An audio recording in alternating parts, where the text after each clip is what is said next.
Today, we will be presenting on our strategy formulation proposal for the Association of Muslim Professionals. Just a brief overview, AMP was a significant outcome of the resolution of the First National Convention in 1990, which gathered 500 professionals, which represented an epochal scale of change in Singapore's civil society and in the emergence of a highly educated Muslim generation.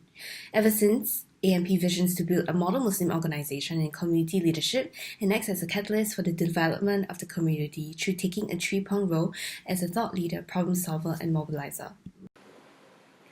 AMP has, over the years, maintained a steady year-on-year increase in revenue contributions from 2015 to 2017, with a slight 2% decline in total contributions in 2018.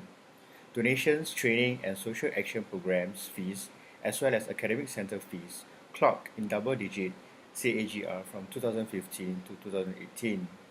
However, when compared year-on-year, zakat contributions and academic center fees declined by 22% and 7% respectively. It should be noted that profits are not a key concern to a non-profit organization like AMP. The group thus assess performance based on a different set of financial metrics that will address customary issues as to whether resources were utilized to support the organization's mission. Based on our findings, AMP has been efficient in fundraising efforts as ratio is less than 30%.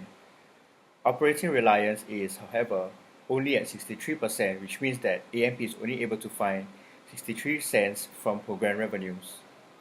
As for program efficiency, despite only 76% of total expenditures channeled to operate and support programs, AMP has registered improvement in ratios over the years. AMP has successfully recovered a positive position for changes in net assets, which indicates prudent resource management. In terms of resources, AMP has sufficient expendable reserve as its operating reserve ratio shows that AMP is able to cover 84% of annual expenditure. Lastly, based on the viability and quick ratios, AMP has no debt issues and has a healthy liquidity position. In terms of beneficiaries, there was a 36% decrease in number of beneficiaries from 2017 to 2018 due to a significant drop in families receiving assistance. When researched further on the effectiveness of programs, little information was provided. However, based on one of the board members, there exists a service delivery team within the association that manually conducts studies to measure impact of programs. Currently, only AFYS and Debt Advisory Center beneficiaries are measured under a smart analytics tool. Based on our analysis of the company, there are three challenges. Firstly, based on the proportion of donations over government grants, fundraising strategies are delicate and are insufficient to ensure financial independence. Existing partnerships also showed that lackluster efforts are placed in tapping onto new opportunities for collaborations as partnerships are mainly engaged with national level organizations. Secondly, on the brink of becoming a digitalized society, where existing processes along with manual-driven job roles will be automated to improve productivities. Malays who possess low qualifications will be at risk of unemployment. It is, however, noticed that AMP's existing programs does not cater to Malays who wish to enhance their skill sets. There's a need to place emphasis on upskilling. Thirdly, as stated previously, AMP's impact assessment methods are largely dominated by manual-driven processes. There's need to improve this aspect to improve efficiency in measuring impact of programs as stakeholders are increasingly becoming more outcome-oriented. In light of identified challenges, AMP should be strategically motivated to ensure that the MMC remains relevant in the workforce in the new digital area. Number 2, AMP remains financially independent and have a robust fundraising strategies and takes advantage of untapped opportunities. And lastly, strengthen accountability to stakeholders and accelerate growth in research capabilities. In a new digital age, the Malay and Muslim community will face risks of skill obsolescence and eventually leading to unemployment. Therefore, our group proposes that AMP lead a digital transformation strategy to prepare the community to remain relevant in the current workforce at every level of employment demands. AMP will also provide upskilling programs, specifically in the field of data science and analytics, across a wide age group of 20 to 50 years old. Internally, AMP should form a digital transformation department to be headed by their training and education team. This department will consist of existing AMP training personnel and led by a newly hired subject matter expert in data analytics. This department will also familiarize the organization with the concept of digitalization and nurture a digital mindset across the board. This is vital before they can initialize upskill programs for the rest of the community. They will also understand and appreciate what it means to be part of a smart nation and the importance of constant skills upgrading. Our group also proposes that AMP's Digital Transformation Department reach out to SUSS for a joint collaboration to provide data analytics and coding courses to the MMC. As an advocate of lifelong learning, the institution should be inclined to take part in this partnership. They will offer 6 months program in business analytics and data programming.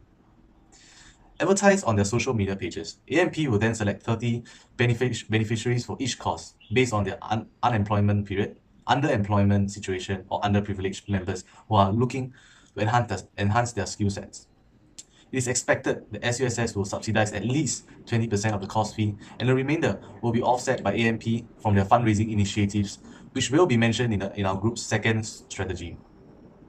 Looking ahead, if feedback and results are positive, AMP can continue with this program and further introduce more courses such as the introduction to artificial intelligence to widen the exposure of the MMC to different aspects of digitalization.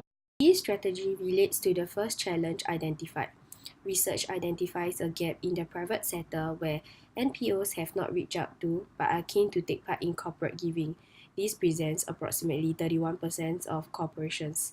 It was also researched that businesses are increasingly incorporating corporate giving into core business functions as it motivates employee factors and aligns business motives. AMP thus proposes to redirect its focus on this largely untapped corporate giving landscape for funds and synergistic collaborations.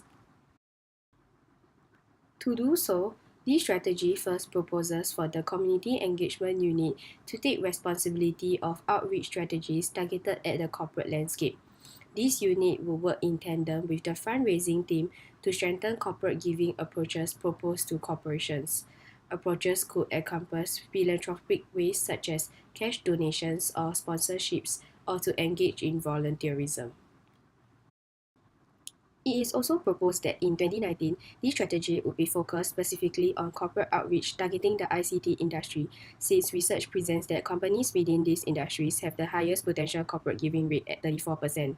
It is proposed that the Community Engagement Unit can reach out to 5 promising startup ICT companies in Singapore through approaching them directly for contribution towards the upskilling programs to provide financial support for the unemployed and underemployed Malays to take part in upskilling programs. Besides cash donations, the Community Engagement Unit can also propose that these companies contribute through hosting a workshop for AMP's beneficiaries on emerging technological trends like how businesses which are operating in the digitalized economy to protect themselves from fraud, or how augmented realities are utilized today to communicate visions to their customers. These digital and technological insights will be beneficial to not only the beneficiaries under the upskilling programs, but for youth and children as well, in having to expose and prepare them to know what a digital-driven economy would entail. This strategy further proposed to AMP to strengthen fundraising strategies to complement this new focus on the corporate landscape.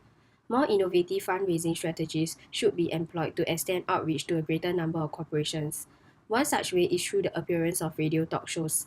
Since it was stated that radio talk shows has been effective in raising public awareness and drawing donations for AMP, the group proposes for AMP to leverage on this platform and invite corporations which have contributed to AMP to speak about how the act of corporate giving for AMP's program has benefited their organization.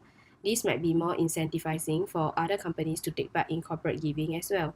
AMP's social media presence is also relatively untapped. AMP should ramp up social media presence through inviting influencer Malays to speak about AMP and its programs through their Instagram page to spread awareness. This addresses the third challenge. Research in fundraising has found that as strategic corporate giving involvement rises, corporations are increasingly becoming more concerned with tangible outcomes. This means that corporations want IPCs to track, measure, and inform them about the social impact of their contributions. There is hence a more imperative for AMP to think about how impact can be generated in form of data insights to provide evidence that interventions carry lasting impact.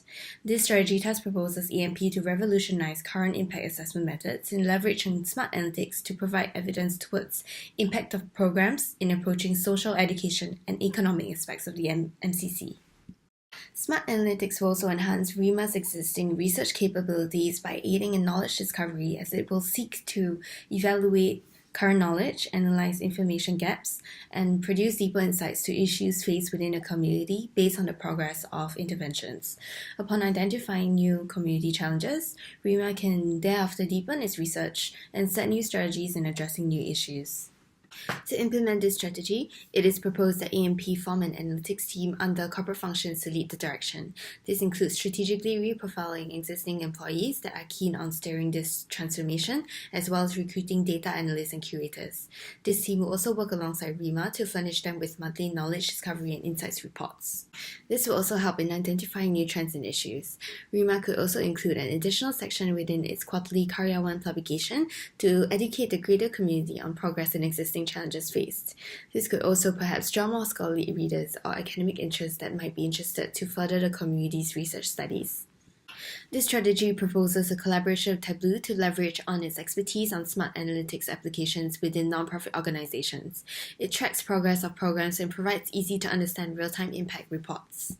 To fund for this initiative, AMP can apply for the Tobot grant aimed at helping charities boost operational capabilities. A grant of $900,000 will be awarded to nonprofit organizations that have indicated strong intentions towards building its operational capacities, which is in line with our strategy. This incorporation of smart analytics will be done immediately, and the pilot impact assessment will be set to be performed in September 2019. The proposed timeline and budget for our strategies will be as follows. It should be noted that the budget for strategies are within reasonable estimates and will be funded by the Tobot grant and fundraising initiatives in the second strategy. With this, I would like to end our presentation. Thank you.